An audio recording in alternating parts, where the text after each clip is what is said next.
நம்ம உடம்புல செரிமானம் ஆனதுக்கப்புறம் சத்துக்கள்லாம் உறிஞ்சதுக்கப்புறம் நம்மளுடைய கழிவுகள் எல்லாமே வந்து பெருங்குடலுக்கு போகணும், பெருங்குடலிருந்து மலக்குடலுக்கு போகணும் அப்படின்னா அதுக்கு நுரையீரல் உதவி ரொம்ப முக்கியங்க.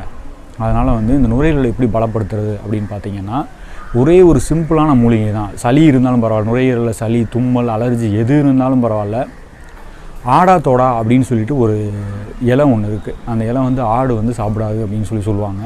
அந்த ஆடாத்தோடா இலை தாங்க ரொம்ப முக்கியமானது இந்த நுரையீரலுக்கு. நுரையீரலை அவ்வளோ அழகாக ஸ்ட்ரென்தன் பண்ணி கொடுப்பாங்க.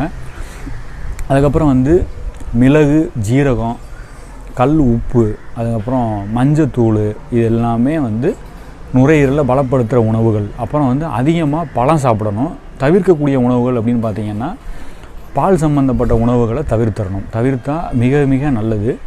அதுக்கு பதிலாக நீங்கள் தேங்காய் பால் தாராளமாக சாப்பிட்லாம். இதெல்லாம் நம்ம ரெகுலராக எடுத்து ஃபாலோ பண்ணிக்கிட்டு வர்ற